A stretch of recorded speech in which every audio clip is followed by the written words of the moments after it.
আমেরিকার ক্যালিফোর্নিয়া, আল্লাহু আকবার, আল্লাহর আযাব তাদেরকে গ্রেফতার করেছে, করেছে না? যত পাপ, এই পাপের কারণে তুমি নিজে দায়ী, তুমি নিজে দায়ী পাপের কারণে। দেখুন আজকে যুবক কত পাপে লিপ্ত। আমাদের সমাজে পাপও যত বেড়েছে, সমাজে তত আযাবও বেড়েছে, বেড়েছে না? বেড়েছে। আল্লাহু আকবার। আপনারা দেখতে পাচ্ছেন মোবাইলে পৃথিবীর দ্বিতীয় ব্যভিচারের কাজ হয়, দ্বিতীয় স্থান। সব থেকে বেশি নারী পুরুষ ব্যভিচারে লিপ্ত হয়, বউ পাল্টাপাল্টি হয়, পুরুষে পুরুষে সেক্স, কোনো সমস্যা নেই। নাইট ক্লাবে যায়, এর বউকে নিয়ে রাতে ও থাকে, ওর বউকে নিয়ে রাতে এ থাকে। এই শহরটার নাম হচ্ছে আমেরিকার কি? ক্যালিফোর্নিয়া, তাই না? আমেরিকার ক্যালিফোর্নিয়া। আল্লাহু আকবার। আল্লাহর আযাব তাদেরকে গ্রেফতার করেছে, করেছে না? করেছে। শুধু এই নয়, আরে আমেরিকা তো সামান্য জায়গা। এর আগে আল্লাহ সুবহানাহু ওয়া তাআলা পবিত্র আল কোরআনে আদ এবং সামুদ জাতিদের ব্যাপারে বলেছেন, সাক্কার আলাইহিম সাবআ লায়ালিম ওয়া সামানিয়াত আইয়াম হুসুমান ফাতারাল কাওমা ফিহা সারা কাআন্নাকুম আজাদু নাখলিন খাবিয়া ফাল তারা লাকুম মিন বাকিয়া। অজস্র মানুষকে আদ এবং সামুদ তারা যখন পাপে লিপ্ত হয়েছে, ফাসাউ রাসূল রাব্বিহিম, তারা যখন তাদের রাসূলের কথার অবাধ্য হয়েছে, আল্লাহ তাআলা বলছেন সাক্কার আলাইহিম সাবআ লায়ালিম ওয়া সামানিয়াত আইয়াম, 7 দিন 8 রাত, 8 দিন 7 রাত অবিরাম তাদেরকে আমি ঝোড়ো হাওয়া দিয়ে আদ এবং সামুদ জাতিকে আমি ধ্বংস করে দিয়েছি। আদকে ধ্বংস করেছি বিকট আওয়াজ দিয়ে, সামুদকে ধ্বংস করেছি প্রবল ঝোড়ো হাওয়া দিয়ে। আজকে দেখতে পাচ্ছি ক্যালিফোর্নিয়াতে আমেরিকার বিশাল ঝোড়ো হাওয়া আর আগুন। আল্লাহু আকবার। ডোনাল্ড ট্রাম্প কোথায়? কোথায়? আপনার নাকি আগুন নিবারণের হেলিকপ্টার আছে? আপনি তো সেই লোক, ফিলিস্তিনে মসজিদ ভাঙার জন্য ইসরায়েলকে তোমরা মদদ দিয়েছ। তাছাড়া ইসরায়েল পৃথিবীর একটি মাত্র দেশ, ইহুদি দেশ, যে দেশে 1 কোটি মানুষ বসবাস করে না, মাত্র 84 লক্ষ মানুষের বসবাস। এই 84 লক্ষ মানুষের বসবাস ফিলিস্তিনের মা বোনদের ইজ্জতকে লুণ্ঠন করছে, মসজিদে আকসাকে ধ্বংস করার জন্য চেষ্টা চালিয়ে যাচ্ছে, মসজিদে বোম মাস্টিং, ফিলিস্তিন অসহায়, জানাজার পর জানাজা, দাফনের পর দাফন, কত শিশু মা ছাড়া, কত মা তার বাচ্চা ছাড়া, এদের সহযোগিতা করেছে আমেরিকা। আল্লাহ তাআলা বলেছেন ফাতারাব্বাসু হাত্তা ইয়াতিয়াল্লাহু বিআমরিহি, তোমাদের পাপ যখন কঠিন পর্যায়ে পৌঁছে যাবে, তোমরা শুধু অপেক্ষা করবে আমার হুকুমে আযাব আসা পর্যন্ত। অপেক্ষা করবে। আমার আযাব চলে এলে পৃথিবীর কেউ তোমাদেরকে বাঁচাতে পারবে না। ক্যালিফোর্নিয়া শহরে মোবাইলে দেখতে পাচ্ছে আমেরিকার নারকেল গাছের উপরে দাউ দাউ করে আগুন জ্বলছে। ওখানে আগুন কে লাগালো? কে লাগালো ওখানে আগুন? হেলিকপ্টারের পানির কাজ, হেলিকপ্টারের পানির কাজ। আল্লাহর আযাব চলে এলে সব চলে চলে। শুনুন, আপনাকেও বলে রাখছি একটা কথা, আপনি যে পাপ কাজে লিপ্ত যুবক, সেই পাপের জন্য কিন্তু আযাব এসে যাবে। অনেক আযাব ইতিমধ্যে আমাদেরকে টক্কর লাগিয়েছে। তার ভিতরে একটা কথা বলি, আজ থেকে সম্ভবত 1 সপ্তাহ 10 দিন আগে দিনাজপুরের দিকে ছোটখাটো ভূমিকম্প হয়েছে। অনুভব করেছেন? তার মানে কি? তার মানে আল্লাহ সুবহানাহু ওয়া তাআলা ছোটখাটো ভূমিকম্প দিয়েছে, পৃথিবী কাঁপিয়েছে, অনেক মানুষ বুঝতে পেরেছেন। আল্লাহ আপনাকে সতর্ক করছে, একটু সতর্ক হয়ে যান বন্ধু, একটু সতর্ক হন, জীবনযাত্রা পরিবর্তন করুন। কি বললাম বুঝলেন? আপনি যে কি পাপ কাজে লিপ্ত হচ্ছেন, আল্লাহু আকবার, আল্লাহু আকবার, আল্লাহু আকবার। জেনা ব্যভিচার অহরহ চলছে, চলছে না? চলছে। আচ্ছা, মুর্শিদাবাদে কত পার্সেন্ট মুসলিম? এ মালদাতে কারো জানা আছে? আমার জানা নেই। 60% হবে মুসলিম। 51% মুসলিম মালদাতে, তাই তো? এবার আপনাদেরকে বলছি, আপনাদের এই যে ডাক বাংলা, ধুলিয়ান, এইগুলোর মধ্যে কত পার্সেন্ট মুসলিম হবে আইডিয়া? 60%, তাই না? 60-70% মুসলিম, তাই না? তারপরেও দেখুন আল্লাহ আযাব আসবে কিনা। তারপরেও দেখবেন ওই আপনার ঘাটের কাছাকাছি ব্যভিচারে লিপ্ত হচ্ছে সব মানুষ। দেখতে পাচ্ছেন না? আমি নিজে দেখার কথা বলেছি, চোখে দেখা। ঘাটের ওই চারিদিকে, ধুলিয়ান ডাক বাংলা থেকে ঘাট পার হলে চারিদিকে সব বেশ্যা মহিলারা, পতিতালয়ের নারীরা দেহ ব্যবসায় লিপ্ত। যাচ্ছে কারা? কারা?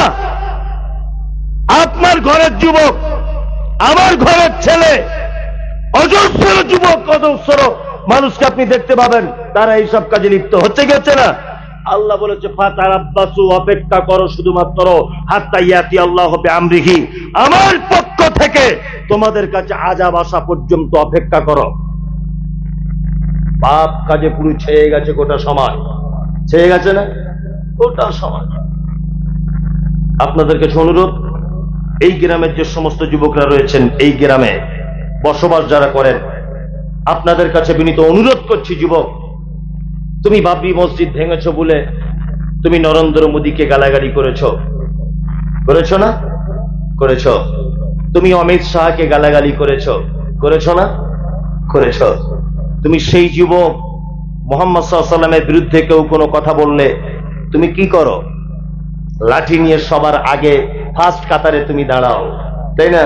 তুমি তো সেই যুবক যে যুবক সমস্ত কাজে রক্ত গরম করে তুমি আগে থাকো।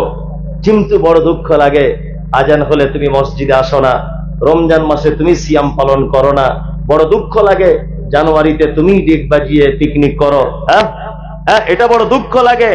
রাতের বেলা পরের মেয়ের সঙ্গে তুমি রাত 2টো পর্যন্ত ভিডিও কলে কথা বলো। তোমাকে দেখে এটা বড় কষ্ট হয়। তুমি অবৈধভাবে রাস্তায় ঘোরাফেরা করো, কত মেয়েকে নিয়ে সিনেমা দেখতে চলে যাও, কত মেয়েকে বাইকে বসিয়ে তুমি অন্যায় কাজে লিপ্ত হও। তুমি কি সমাজ পরিবর্তন করবে? এখন দেখতে পাচ্ছি ডাক্তার নিজে অসুস্থ, তাই না? ডাক্তার নিজে অসুস্থ।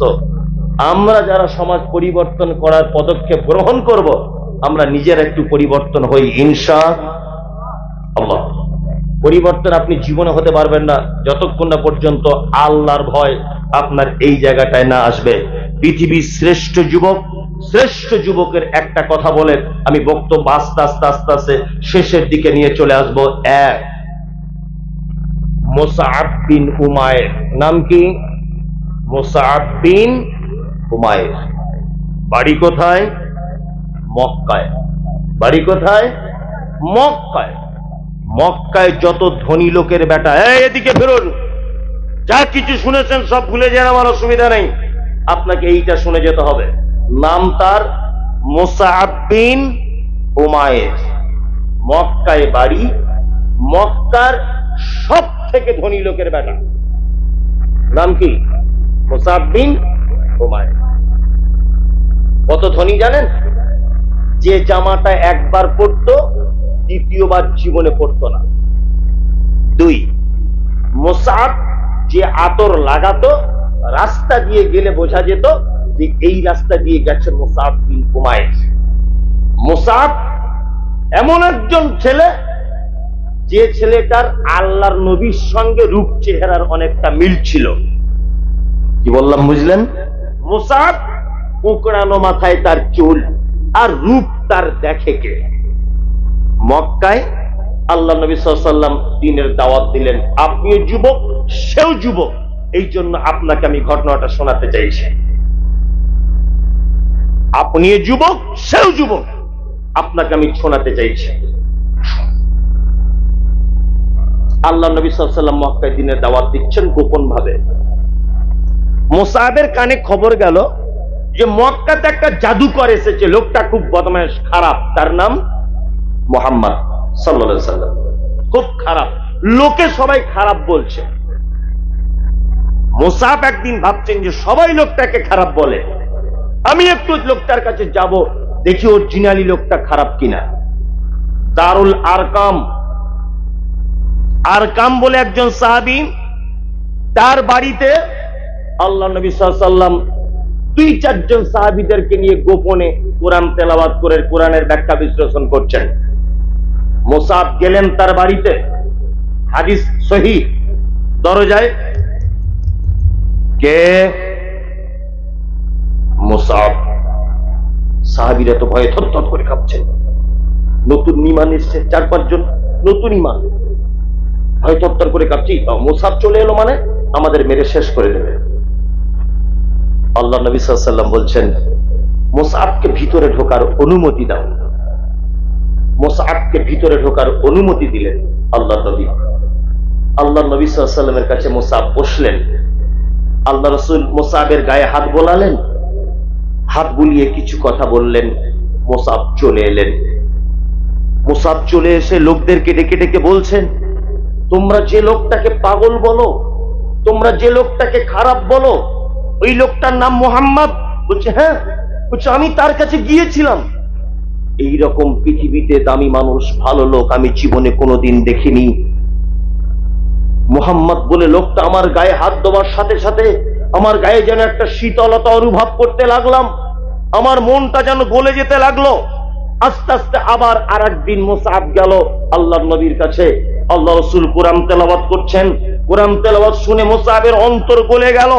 আল্লাহর নবীকে মুসআব বলছেন, আল্লাহর নবী আপনি দয়া করে আমাকে আপনার দলভুক্ত করে নেন, আপনি আমাকে কলেমা পড়িয়ে দেন। আল্লাহর নবী সাল্লাল্লাহু আলাইহি ওয়াসাল্লাম মুসআবকে কলেমা পড়ালেন। মুসআব কলেমা পড়লেন। কলেমা পড়ার আসে আল্লাহ নবী সাল্লাল্লাহু আলাইহি ওয়াসাল্লাম বললেন, মুসআব তুমি যে ইসলাম গ্রহণ করেছে কথা গোপন রাখবে, কাউকে প্রকাশ্য বলবে না, সমস্যা হতে পারে। ধনী লোকের বেটা তো। মুসআব ইসলাম কবুল করার পরে আস্তে আস্তে আল্লাহ রাসূলের সঙ্গে ওঠা বসা করতে করতে মানুষ জেনে গেছে মুসআব ইসলাম গ্রহণ করেছে। কিন্তু মুসআবের মা এত খতরনাক মহিলা, মুসআবের মা মুসআবকে বলছে, মুসআব, ওই মুসআব, তুমি নাকি মুহাম্মাদের ইসলাম কবুল করেছো? বলছে হ্যাঁ মা করেছি। তুমি কি জানো কোন সম্পত্তি তোমাকে দেব না ইসলাম কবুল করার জন্য? বলছে মা আমি সম্পত্তি চাই না। তুমি কি জানো মুসআব তোমাকে ঘরে বন্দি করে রাখা হবে? আপনি আমাকে বন্দি করে রাখলে রাখতে পারেন, কোনো সমস্যা নেই, কিন্তু আমি মুহাম্মাদের দ্বীন কখনো ভুলতে পারবো না। মুসআবকে বাড়িতে আটকে রাখা হলো। তার মা বাড়িতে তালা বন্দি করে দিল। আল্লাহ নবী সাল্লাল্লাহু আলাইহি ওয়াসাল্লাম মক্কা থেকে মদিনায় হিজরত করলেন। মুসআবের কানে যখন খবর গেল আল্লাহ নবী মক্কায় নেই, মদিনায়, তখন মুসআব মনে মনে ভাবছেন, যে নবীর ভালোবাসায় আমি ঈমান নিয়ে এসেছি সেই নবী মক্কায় নেই, মদিনাতে। হ্যাঁ, মুসআব তার ঘরের দরজা ভেঙে দিয়ে বার হচ্ছেন, মদিনায় চলে যাবেন। আল্লাহর নবীর প্রেমের পাগল মুসআব। মুসআবের মা তখন বলছেন, মুসআব তোমাকে মদিনায় যেতে দেওয়া হবে না।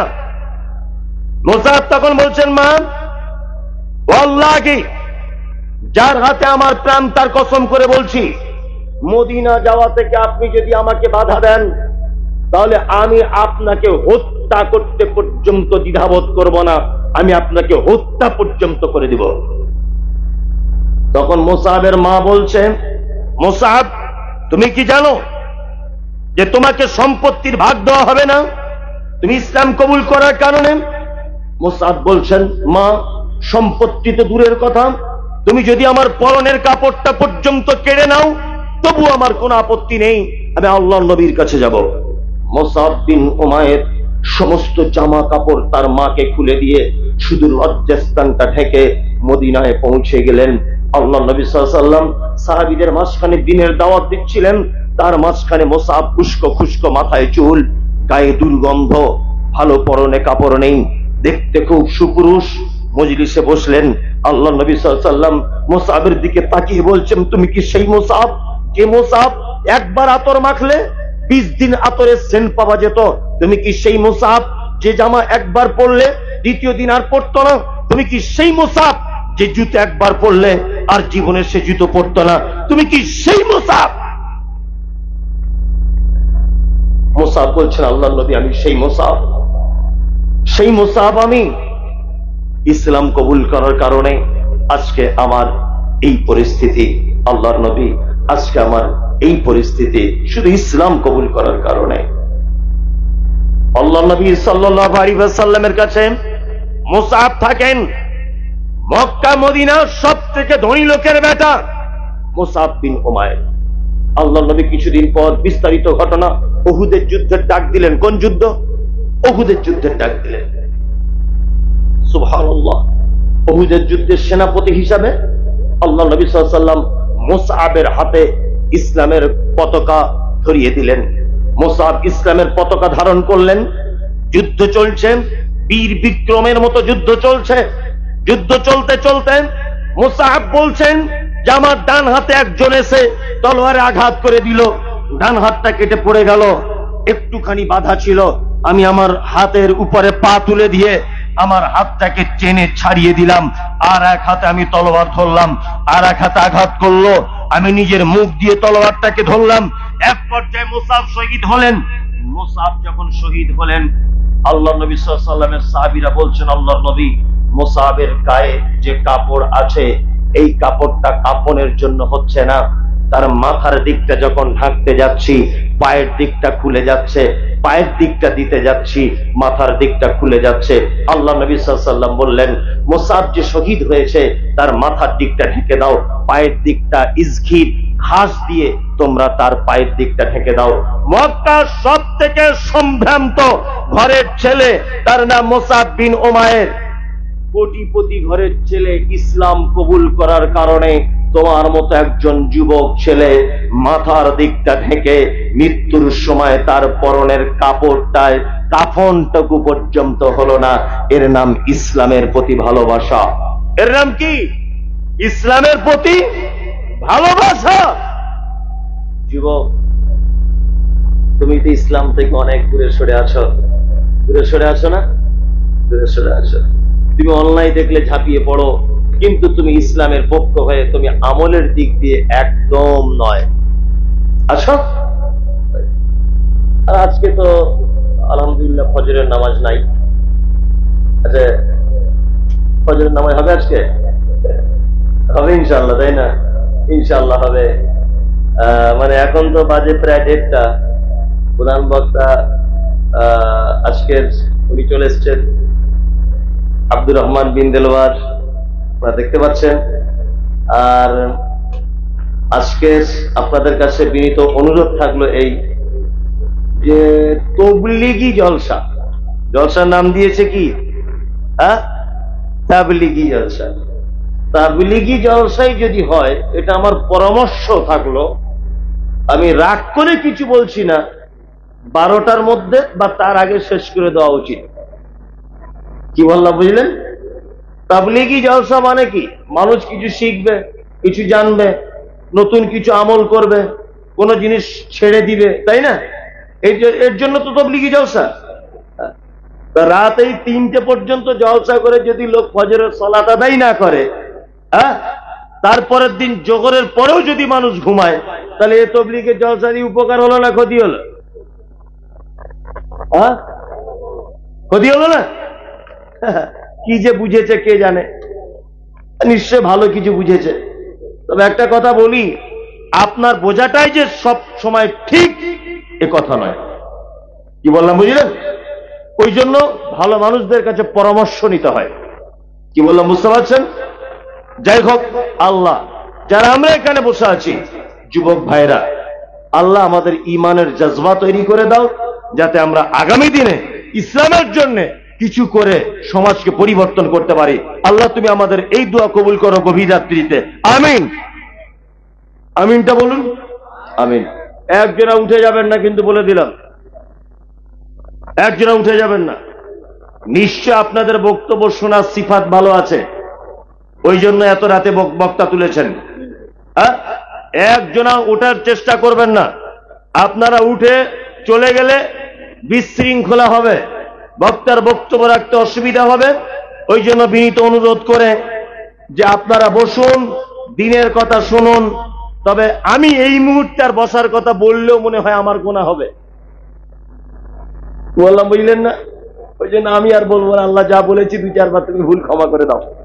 কেন এত রাতে ঘুমের টাইম আমি মানুষকে বসতে বলছি, এটা বলাটাও ঠিক না। হ্যাঁ, আপনারা পরবর্তী বক্তার বক্তব্য শুনুন। আসসালামু আলাইকুম রহমতুল্লাহি ওয়া বারাকাতুহু।